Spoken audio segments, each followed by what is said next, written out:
प्रधानमंत्री नरेंद्र मोदी के नेतृत्व में भारतीय जनता पार्टी ने राजस्थान के गौरवशाली अतीत, ऐतिहासिक विरासत तथा राष्ट्रीय अखंडता की रक्षा में अतुलनीय महत्व को देखते हुए केंद्र सरकार के फंड से राजस्थान के आर्थिक, भौतिक, सांस्कृतिक एवं आध्यात्मिक विकास को हमेशा प्राथमिकता दी है और आगे भी देते रहेंगे। ये बात भारतीय जनता पार्टी के राष्ट्रीय महामंत्री, राज्यसभा के सदस्य एवं राजस्थान के प्रभारी डॉक्टर राधा मोहन दास अग्रवाल ने आज पत्रकारों से रूबरू होते हुए कही। अग्रवाल ने कहा कि प्रधानमंत्री के गरीबोन्मुखी योजनाओं का राजस्थान बहुत बड़ा लाभार्थी है। माननीय नरेंद्र मोदी जी का आभारी हूँ कि उन्होंने राजस्थान के गौरवशाली अतीत, राजस्थान की ऐतिहासिक विरासत और राष्ट्रीय अखंडता के योगदान में राजस्थान की भूमिका को देखते हुए अपने इस बजट में राजस्थान को महत्वपूर्ण स्थान दिया है। आज पहली बार नहीं दिया है, 2014 से जब पहली बार सरकार आई थी तब दिया था, तब से लेकर आज तक दे रहे हैं। और भारतीय जनता पार्टी की सरकार जब तक चलती रहेगी, 2047 का विजन हम लोगों के सामने है। राजस्थान मोदी जी की दृष्टि में हमेशा नंबर 1 रहेगा। मुझे पता चला और बताया गया कि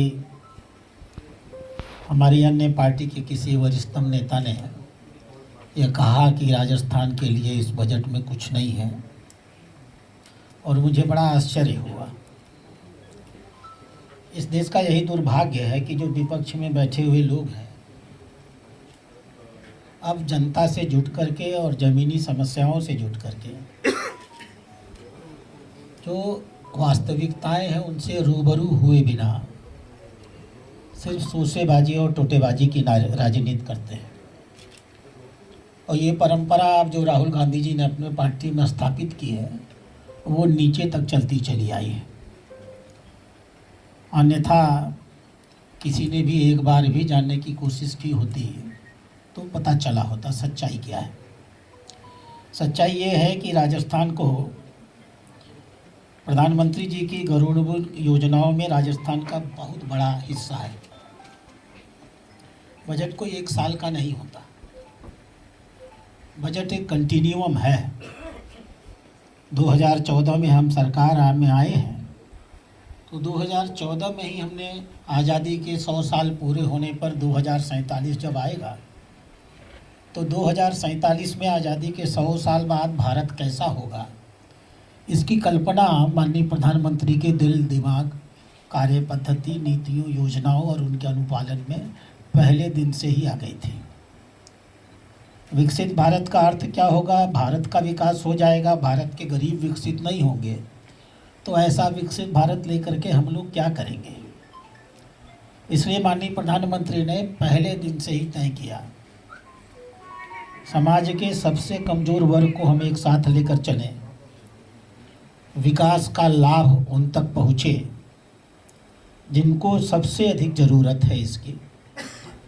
आज़ादी के 65 सालों में विकास की किरणें जिनके घरों तक पहुँची नहीं, जिनके बच्चों और बूढ़ों तक नहीं पहुँची, बहनों तक नहीं पहुँची, तो पहली प्राथमिकता होनी चाहिए समाज का वो गरीब वर्ग, आर्थिक रूप से, सामाजिक रूप से और सुविधाओं की पहुँच की दृष्टि से उसको सशक्त करना।